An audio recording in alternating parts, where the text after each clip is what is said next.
ಪ್ರಿಯರೇ, ದಿನದ ಬದುಕಿಗೊಂದು ಕ್ರಿಸ್ತನ ಈ ದನಿ ನಮ್ಮೆಲ್ಲರಿಗೂ ಪ್ರೇರಣೆ ಆಗಲಿ.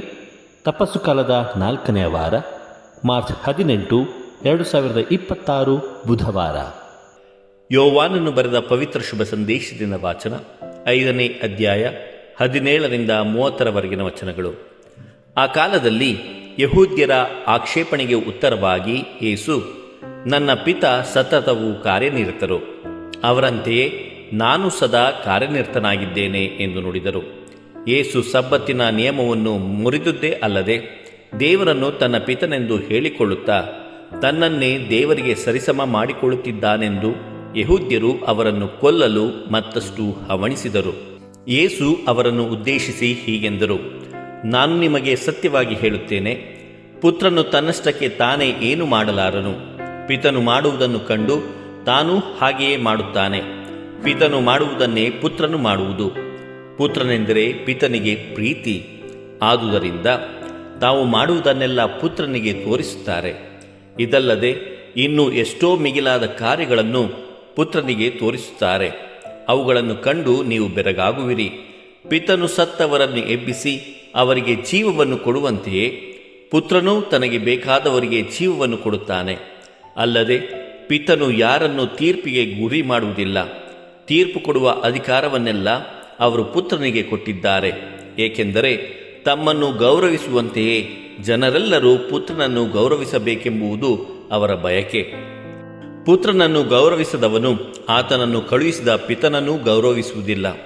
ನಾನು ನಿಮಗೆ ಸತ್ಯವಾಗಿ ಹೇಳುತ್ತೇನೆ, ನನ್ನ ಮಾತಿಗೆ ಕಿವಿಗೊಟ್ಟು ನನ್ನನ್ನು ಕಳುಹಿಸಿದ ಆತನಲ್ಲಿ ವಿಶ್ವಾಸವಿಡುವವನು ನಿತ್ಯ ಜೀವವನ್ನು ಪಡೆದಿರುತ್ತಾನೆ. ಅವನು ಖಂಡನೆಗೆ ಗುರಿಯಾಗನು. ಅವನು ಈಗಾಗಲೇ ಸಾವನ್ನು ದಾಟಿ ಜೀವವನ್ನು ಸೇರಿರುತ್ತಾನೆ. ಸತ್ಯವಾಗಿ ನಿಮಗೆ ಮತ್ತೆ ಹೇಳುತ್ತೇನೆ, ಸತ್ತವರು ದೇವರ ಪುತ್ರನ ಧ್ವನಿಯನ್ನು ಕೇಳುವ ಕಾಲ ಬರುವುದು, ಈಗಾಗಲೇ ಬಂದಿದೆ. ಈ ಧ್ವನಿಯನ್ನು ಕೇಳುವವರು ಜೀವಿಸುವರು. ಪಿತನು ತಾವೇ ಸ್ವಯಂ ಜೀವ ಮೂಲವಾಗಿರುವಂತೆ ಪುತ್ರನು ಸಹ ಸ್ವಯಂ ಜೀವ ಮೂಲವಾಗಿರುವಂತೆ ಕರುಣಿಸಿದ್ದಾರೆ. ಅದು ಅಲ್ಲದೆ ಆತನು ನರಪುತ್ರನಾಗಿರುವ ಕಾರಣ ತೀರ್ಪನ್ನು ಕೊಡುವ ಹಕ್ಕನ್ನು ಆತನಿಗೆ ದಯಪಾಲಿಸಿದ್ದಾರೆ. ಇದನ್ನು ಕೇಳಿ ನೀವು ಬೆರಗಾಗುವುದು ಬೇಡ. ಸತ್ತು ಸಮಾಧಿಯಲ್ಲಿರುವವರೆಲ್ಲರೂ ಆತನ ಧ್ವನಿಯನ್ನು ಕೇಳುವ ಕಾಲ ಬರುವುದು. ಹಾಗೆ ಕೇಳಿದವರೆಲ್ಲ ಸಮಾಧಿಯನ್ನು ಬಿಟ್ಟು ಎದ್ದು ಬರುವರು. ಸಜ್ಜನರು ಸಜ್ಜೀವಕ್ಕಾಗಿ ಪುನರುತ್ಥಾನರಾಗುವರು, ದುರ್ಜನರು ದಂಡನ ತೀರ್ಪಿಗಾಗಿ ಪುನರುತ್ಥಾನರಾಗುವರು. ನನ್ನಷ್ಟಕ್ಕೆ ನಾನೇ ಏನು ಮಾಡಲಾರೆ. ಪಿತನು ನನಗೆ ತಿಳಿಸಿದ ಪ್ರಕಾರ ನಾನು ತೀರ್ಪು ಕೊಡುತ್ತೇನೆ. ಈ ನನ್ನ ತೀರ್ಪು ನ್ಯಾಯಬದ್ಧ ಆದದ್ದು, ಏಕೆಂದರೆ ನಾನು ನನ್ನ ಸ್ವಂತ ಇಚ್ಛೆಯನ್ನು ನೆರವೇರಿಸದೆ ಪಿತನ ಚಿತ್ತವನ್ನೇ ನೆರವೇರಿಸಲು ಆಶಿಸುತ್ತೇನೆ. ಪ್ರಭುವಿನ ಶುಭ ಸಂದೇಶ. ಕ್ರಿಸ್ತರೇ ನಿಮಗೆ ಸ್ತುತಿ ಸಲ್ಲಲಿ. ಚಿಂತನೆ. ನಮ್ಮ ದೇವರ ಪ್ರೀತಿ ನಮ್ಮನ್ನು ಉದ್ಧರಿಸುವ, ನಮ್ಮನ್ನು ಕೈ ಬಿಡದ, ನಮ್ಮನ್ನು ಮರೆಯದ ಪ್ರೀತಿ. ಪ್ರಭು ಯೇಸುವಿನಲ್ಲಿ ಆತ್ಮೀಯರೇ, ನಮ್ಮ ಜೀವನದಲ್ಲಿ ಅನೇಕ ಬಾರಿ ನಾವು ಒಂಟಿತನ, ನಿರಾಶೆ ಮತ್ತು ನಿರೀಕ್ಷೆಯ ಕೊರತೆಯನ್ನು ಅನುಭವಿಸಿದ್ದೇವೆ ಎಂಬುದನ್ನು ಯಾರೂ ಅಲ್ಲಗಳೆಯುವಂತಿಲ್ಲ. ಅಂತಹ ಕ್ಷಣಗಳಲ್ಲಿ ಈ ಕೆಲವು ಪ್ರಶ್ನೆಗಳು ಖಂಡಿತವಾಗಿ ನಮ್ಮೆಲ್ಲರನ್ನು ಕಾಡಿವೆ ಮತ್ತು ಕಾಡುತ್ತಲೇ ಇರ್ತವೆ. ನಮಗೆ ಸಹಾಯ ಮಾಡುವವರಾರು? ನಮ್ಮನ್ನು ನಂಬುವವರಾರು? ನಮ್ಮನ್ನು ಪ್ರೀತಿಸುವವರಾರು? ಇಂತಹ ಸಮಯಗಳಲ್ಲಿ ನಾನು ನಿಮ್ಮನ್ನು ಮರೆಯುವವನಲ್ಲ ಎನ್ನುವ ದೇವರ ವಾಕ್ಯಗಳು ನಮಗೆ ಭರವಸೆಯನ್ನು ನೀಡುತ್ತವೆ. ಆತ್ಮೀಯರೇ, ಈ ಸತ್ಯವನ್ನು ಕ್ರಿಸ್ತನ ಜೀವನದಲ್ಲಿಯೂ ನೋಡಬಹುದು. ಪ್ರಭು ಕ್ರಿಸ್ತ ದೇವರ ಪ್ರೀತಿಯನ್ನು ವ್ಯಕ್ತಗೊಳಿಸಿದರು ಮಾತ್ರವಲ್ಲ, ದೇವರ ಪ್ರೀತಿಯನ್ನು ಈ ಮನುಕುಲಕ್ಕೆ, ಮನುಷ್ಯರಾದ ನಮ್ಮೆಲ್ಲರಿಗೂ ಅನಾವರಣಗೊಳಿಸಿದರು. ಪ್ರಿಯರೇ, ಇಂದಿನ ಮೊದಲನೆಯ ವಾಚನ ನಮಗೆ ದೇವರ ಪ್ರೀತಿ ನಮ್ಮನ್ನೆಂದಿಗೂ ಮರೆಯದ ಪ್ರೀತಿ ಎಂಬ ಸಂದೇಶವನ್ನು ನಮಗೆ ತಿಳಿಯಪಡಿಸುತ್ತದೆ. ಇಂದಿನ ಮೊದಲನೆಯ ವಾಚನದಲ್ಲಿ ಪ್ರವಾದಿ ಯೆಶಾಯನು ದೇವರ ಪ್ರೀತಿಯ ಆಳವನ್ನು ವಿವರಿಸುತ್ತಾರೆ. ನಿನಗೆ ದಯಪಾಲಿಸುವೆನು ಸದುತ್ತರವನ್ನು ಪ್ರಸನ್ನತೆಯ ಕಾಲದಲ್ಲಿ ಎಂಬ ಯೆಶಾಯ ಪ್ರವಾದಿಯ ಮಾತುಗಳು ದೇವರು ನಮ್ಮ ಪ್ರಾರ್ಥನೆಗಳನ್ನು ಕೇಳುತ್ತಾರೆ, ನಮ್ಮ ಸಂಕಟದ ಸಮಯದಲ್ಲಿ ನಮ್ಮನ್ನು ಮರೆಯುವುದಿಲ್ಲ ಎಂಬುದನ್ನು ತಿಳಿಯಪಡಿಸುತ್ತದೆ. ನಾನು ನಿನ್ನನ್ನು ನೇಮಿಸುವೆನು ಜನತೆಗೆ ಸ್ಥಿರ ಒಡಂಬಡಿಕೆಯಾಗಿ ಎನ್ನುವ ಮಾತುಗಳು ದೇವರು ತನ್ನ ದಾಸನ ಮೂಲಕ ತನ್ನ ಜನರಿಗೆ ಹೊಸ ಒಡಂಬಡಿಕೆಯನ್ನು ನೀಡುವುದನ್ನು ನಮಗೆ ಸೂಚಿಸುತ್ತದೆ. ಮಾತ್ರವಲ್ಲ, ಹೆತ್ತ ತಾಯಿಗೆ ತನ್ನ ಕಂದನ ಪ್ರೀತಿ ಬತ್ತಿ ಹೋಗುವುದುಂಟೆ.